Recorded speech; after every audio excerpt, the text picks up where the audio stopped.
Welcome. I'm absolutely thrilled you're joining us for this explainer today. We're going to dive right into what is essentially a real-life medical detective story.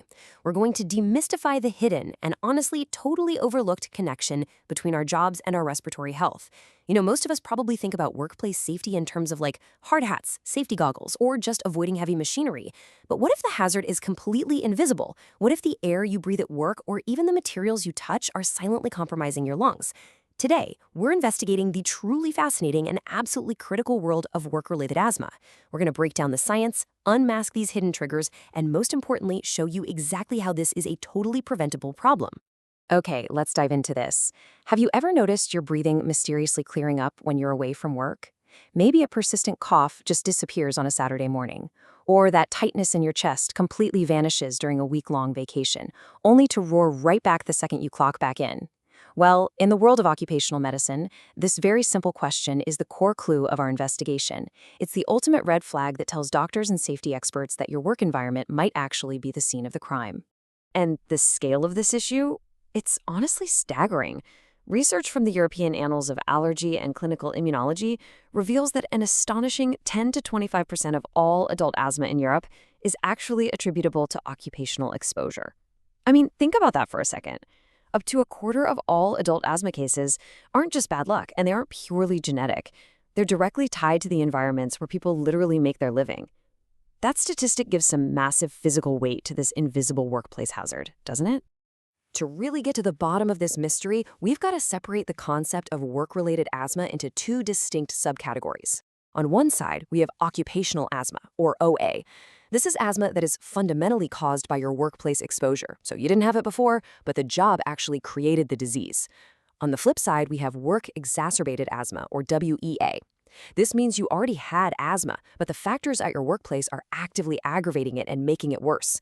Investigating this means figuring out a key question. Did the job create the disease, or did it just fan the flames? And when we break all this down, you can see how work-related asthma splits right at the very top into asthma caused by work and asthma exacerbated by work. But if we look a little closer at the occupational asthma side, it splits again into allergic and non-allergic irritant-induced pathways. The allergic pathway is usually triggered by sensitizers over a period of time. The irritant pathway, though, that can happen from just one massive high-level exposure to a toxic gas, which doctors call reactive airways dysfunction syndrome, or from multiple lower-level exposures to irritants. It's a bit of a complex map for sure, but it perfectly organizes our suspects. Now, while brand new cases of asthma caused by work are definitely a major concern, the aggravation of existing asthma is just incredibly common. In fact, work-exacerbated asthma alone affects 21.5% of working asthmatics on average. That makes it a huge, widespread issue across both primary care and tertiary clinics. Basically, it means millions of people are out there trying to manage a chronic disease while their 9-to-5 job is actively fighting against their medication. So you're probably wondering, what exactly is causing all this respiratory distress? Well, according to the CDC and various occupational health experts, there are over 300 known substances in the workplace that can cause or worsen asthma. 300! Emphasizing the sheer volume of these potential suspects really shows us just how diverse and how hidden these respiratory dangers can be.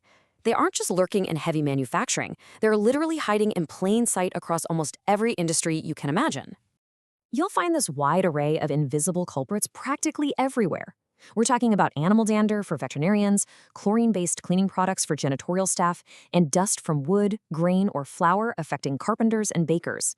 We also see strong fumes, irritant chemicals, and vapors from things like isocyanates and solvents, impacting auto body painters, nail salon technicians, and factory workers. Honestly, no matter what sector you work in, there's likely a potential respiratory trigger somewhere nearby. But I really want to zero in on one of the absolute most dangerous hidden hazards out there right now, isocyanates. These are chemical compounds that are widely used in spray paints, blowing foam insulation, and the manufacturing of polyurethane products like car seats and mattresses. They are notorious occupational health hazards. Why? Because they can trigger really intense respiratory reactions and severe sensitization even at very, very low levels of exposure. They're highly reactive, and once your body becomes sensitized to them, well, you're in real trouble. So the crucial point is, you don't even have to breathe them in first to develop the asthma. Studies show that simply getting these isocyanate chemicals on your bare skin is a major cause of respiratory sensitization. It's known as the dermal danger.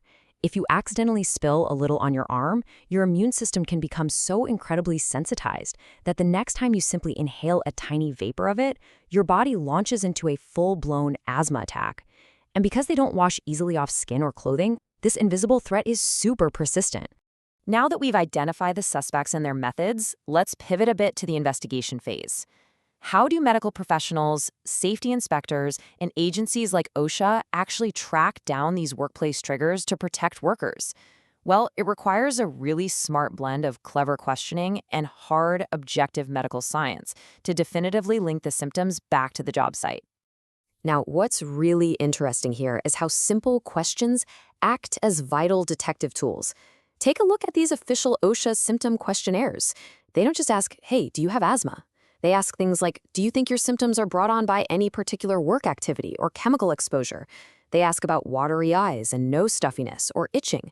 Because occupational asthma is so frequently associated with occupational rhinitis, which is inflammation of the nose, these upper airway symptoms often show up before the asthma itself.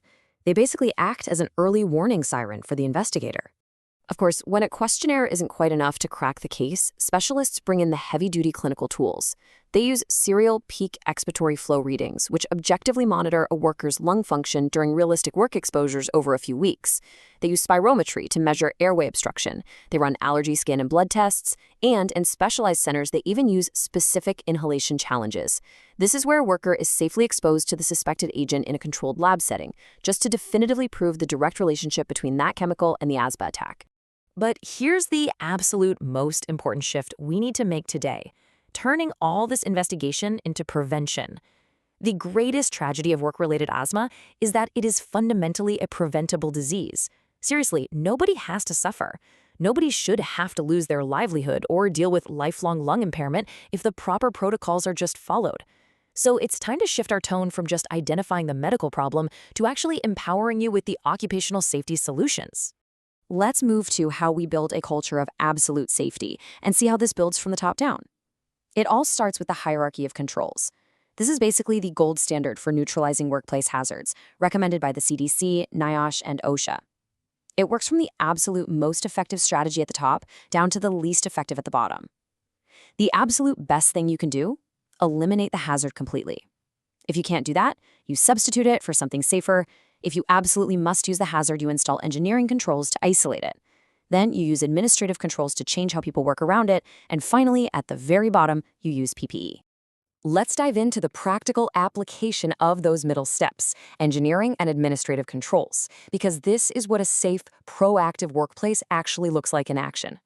Engineering controls mean installing local exhaust ventilation and closed systems, so vapors never even reach the worker's breathing zone, or fully automating the hazardous process altogether.